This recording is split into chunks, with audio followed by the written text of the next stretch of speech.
Hello from Frozen Frontiers. It's been a bit.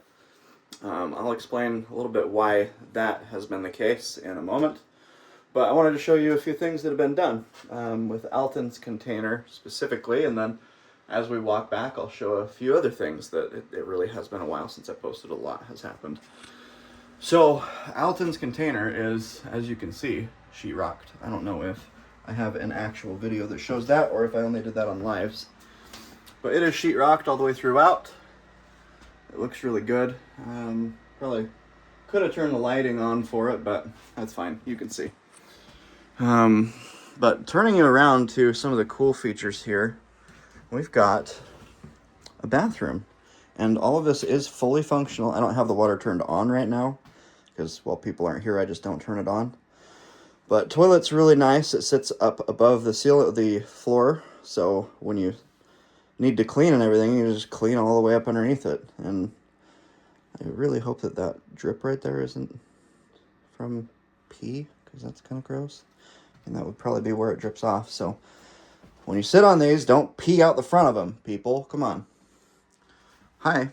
Got a little window or a little mirror here.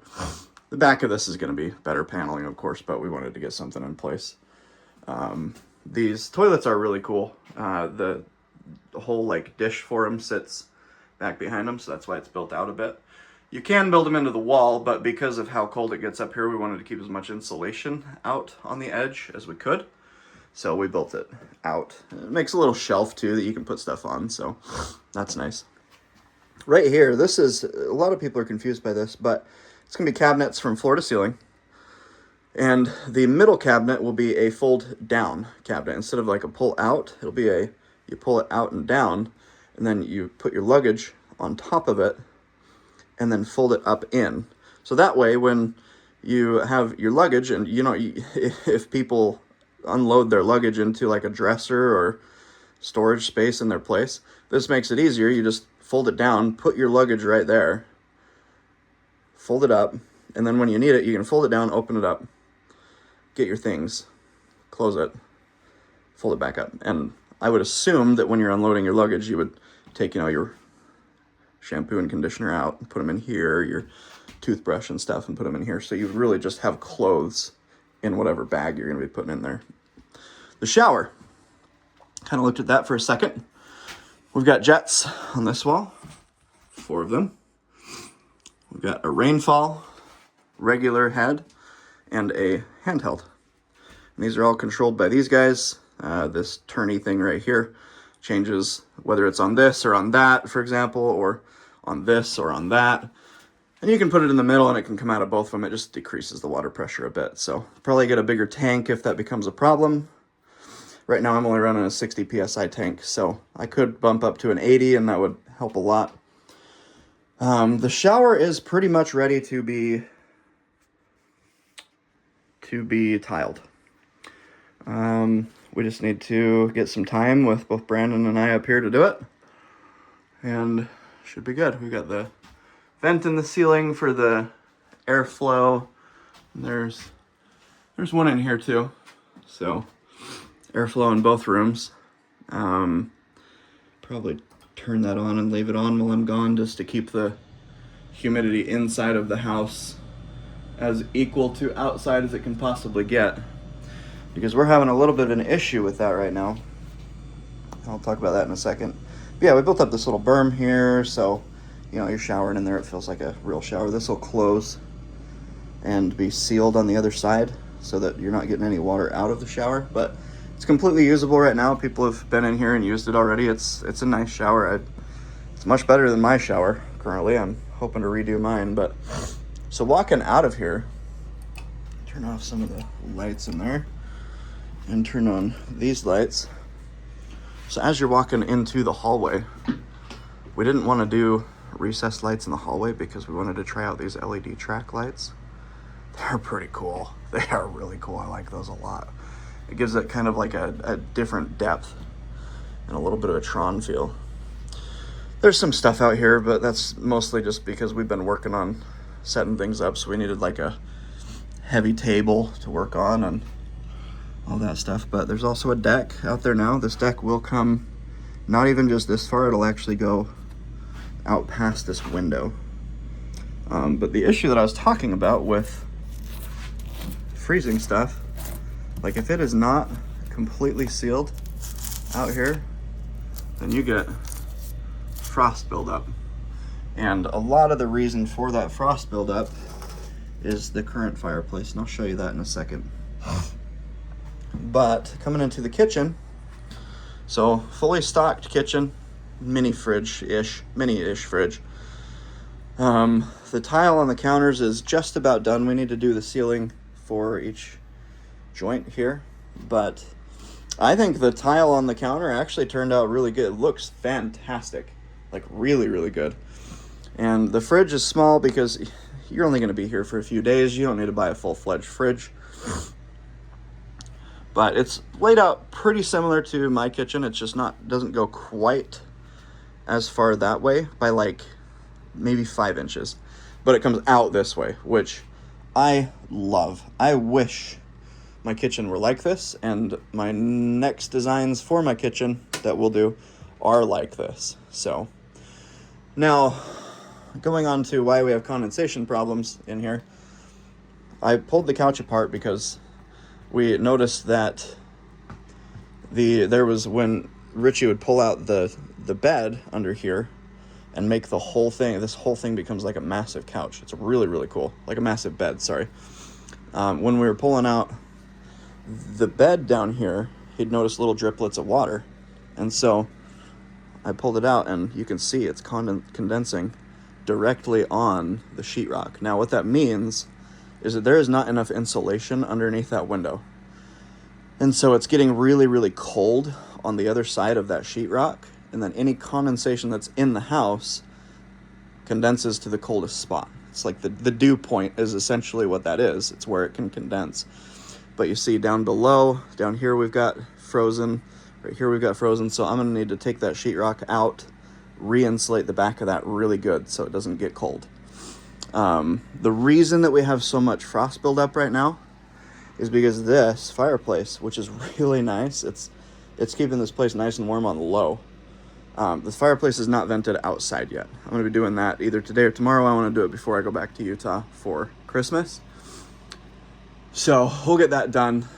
We do have Wi-Fi out here now, which is super nice. Dedicated Wi-Fi out here. Water heater went in just fine. All of the water in this place works great, but like I said, I don't want to keep it on while there's nobody here.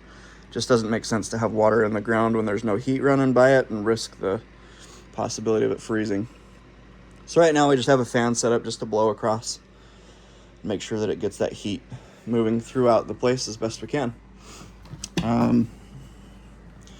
So on our way over, I'll show you a couple things that have been done over there. This door can be very difficult to open. Very difficult to open. It's minus 19 out right now, so it is quite cold, guys. As difficult as it can be to open, it can be equally as difficult to shut.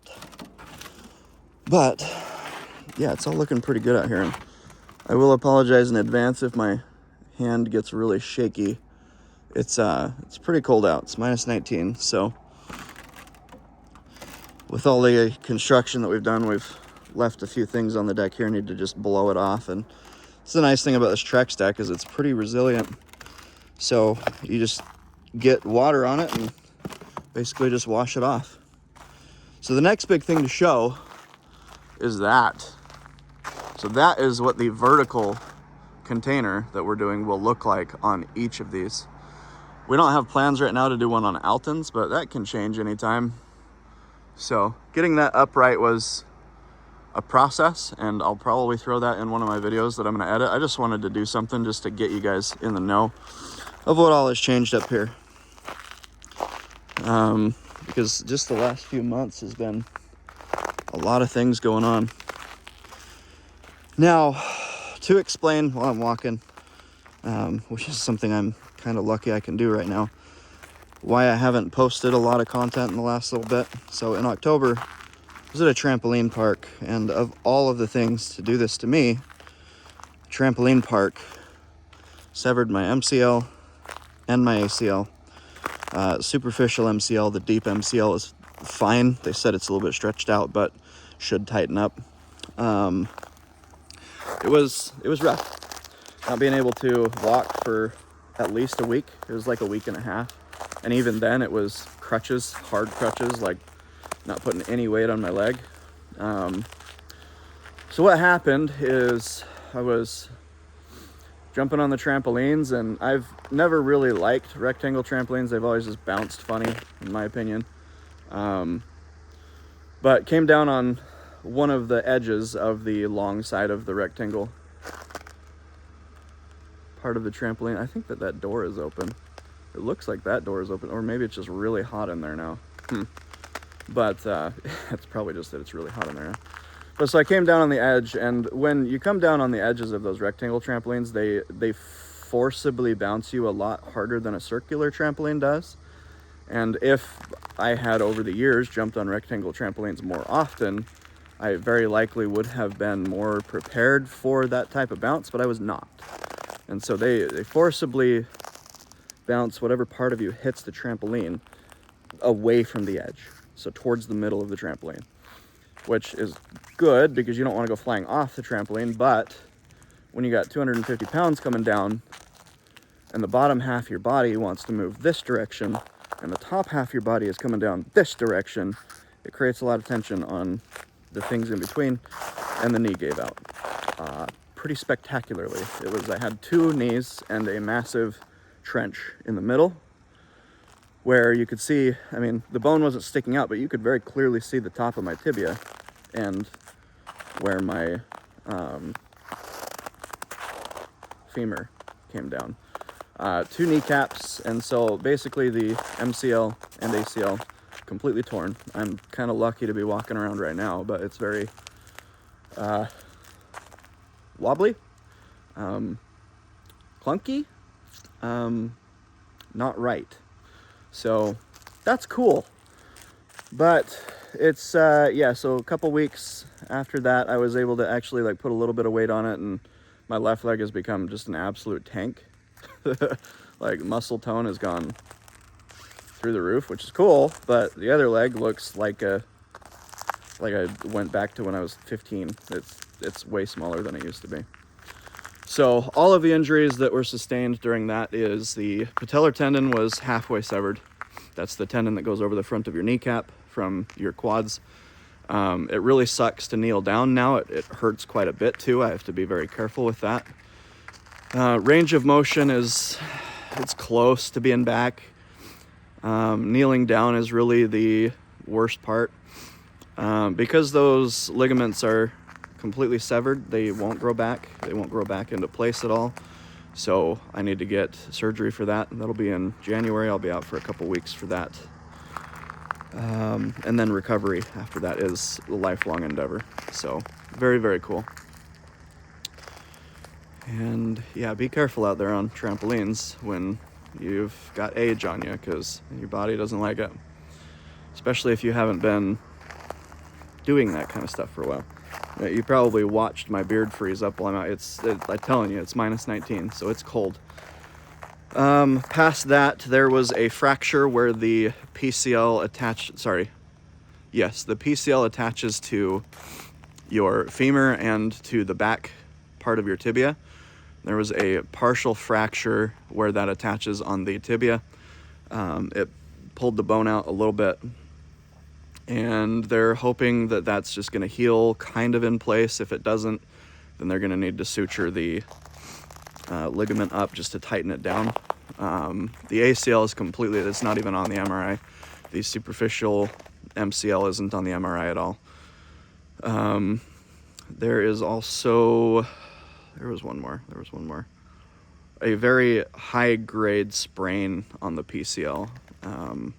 And it's stretched out like crazy. And that's just because the way I dislocated it, just bad.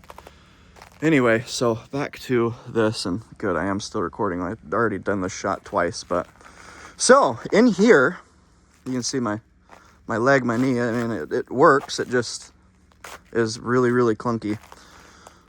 But so in here, we've got hot tub room. You can see the hot tub in there. I'm not gonna open the door on this one because it's hard to shut this door from this side. But I'll go in there in a second and show you. We got that room all painted up nice. Then in here we've got laundry room. This is fan. Oh, some snow. Yeah, it is. It smells like propane in here. Probably need to check that there isn't a leak, because yeah, it smells like propane, pretty big time.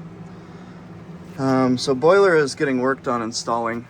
That'll be really nice when it gets done. It'll be able to heat everything. Right now I've got this heater, and this is probably why it smells like propane. There's this heater right here. I can turn this down because it is way too hot in here. This temperature sensor right here says that it is 84.5. And my concern is that because you saw up there, we've got a lot of condensation happening, that it's gonna start condensating on the ceiling and dripping. And it doesn't look like it has been doing that, so that's nice. But moving on, this is a temporary thing until that's running, because that will power the in-floor heating right here. Okay, so there will be 2 washers and dryers, just like these ones, here and here. I'm gonna get proper wall coverings for all this. But we've got our propane lines running all the way through. They run through and out down into a section where we've got different connectors for each container. They can all be shut off here, and then where they go in at each container. These are the in-floor heating lines for Alton's and the water line for Alton's. And I did hook up, this is all gonna have to be moved a little bit, but I did hook up you can kind of see right here, a air valve. What that does is it allows me to take my air compressor and hook it up to it, shut off any zone that I don't want to blow out. So the tank itself I would shut off, my house, and the shed I would shut off, then turn on Alton's, blow out the line. And it's really, really easy to do. It's all set up. It's good to go. So in here, there will be a toilet, just like the one that was over there on this wall, going that direction. And I can actually step into here through here now. And then there will be a little corner sink right here. That'll be cool. And then hot tub room. It's kind of small space here, but hot tub fit in here really nicely. We didn't paint this wall because it's going to get covered up, but this entire wall right here, you can see it's framed out. This entire wall right here is going to be hooked up to a pulley system that will let you lower it down like that. And then you'll pulley it back up into place. So that'll be really, really cool. Really, really cool. And then, yeah, door just goes out. I have the crutch wedged up against it right now to push it as closed as it can get.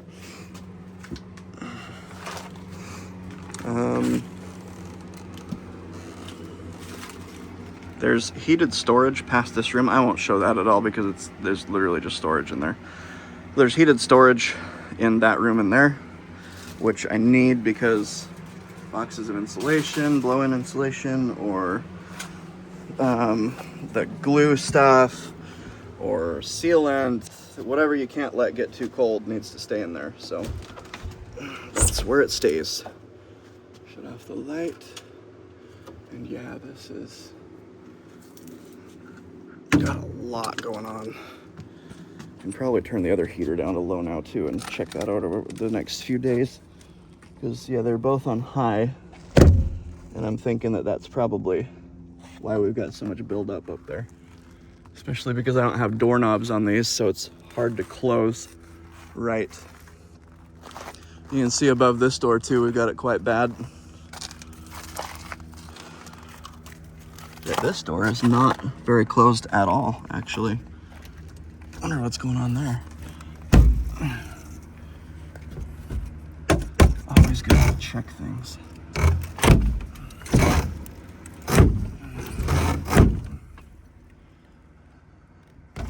I think that it's just that it has frozen up over here. Yeah, it looks like it. So it's not letting me close it very well. I'll have to fix that after I'm done with the video here. If you're wondering what that pipe was, we don't have septic out here yet, so I just needed to get the water from the washer and dryer away from the container when I need to do laundry. And I'm getting it away from the container so that it doesn't freeze right next to the container and cause issues with what we have in the ground. Did a little bit more organizing in here.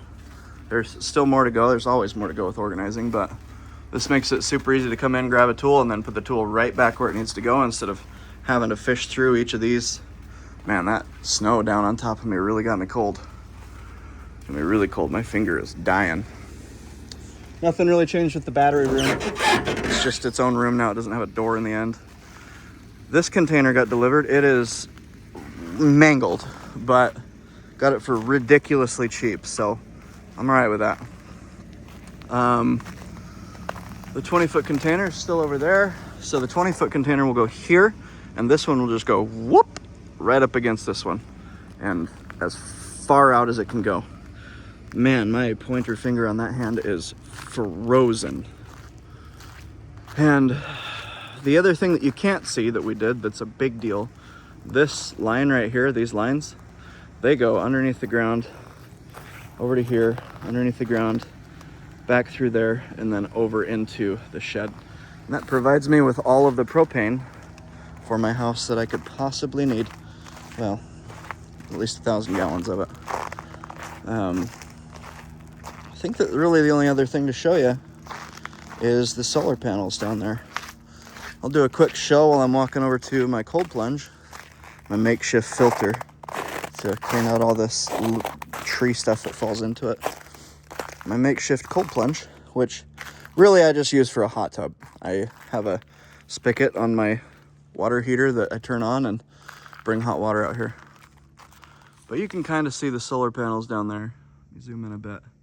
They have held up to hurricane force winds already. It's been really, really windy here the last 2 weeks. And they've done really, really great with it. I do get more consistent solar throughout the day, but as you can see, it's like almost 3 o'clock and I'm not getting the best coverage there. But I mean, this is 3 o'clock and the sun is on the horizon. So it just is really low right now, and I wasn't expecting to get much during this time anyway, but you get what you get and you don't throw a fit.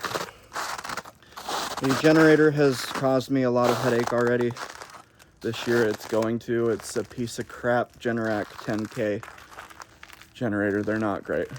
They just aren't. The catio is held up great. The cats still enjoy going out there. I'll probably throw it in the next video because I don't want to edit this one. But Martin was watching a marten. It was super cute. The marten came over and was like digging through the snow around the catio, and Martin was sitting inside the catio just watching him. Whoa, what is that? What is that, Dad? Pretty cool. You might have noticed that my solar panel line is on the ground right now. The reason for that is the windstorm that came through, I guess, just pulled it either a little bit too tight or just made it flap or sway a little bit, and then it fell down. So I just need to get up, and they're only held on by bungee straps, so I'm not surprised at all that it fell down. I'm able to park my excavator inside of there. That's nice. Have a parking space for it. But okay, it is cold. I'm gonna get in the truck and go to town and get the things that I need to get before I head back to Utah. Wherever you guys are all at, I hope you're having the best time you can, and I hope that you're warmer than I am right now. Enjoy your time. Catch you later.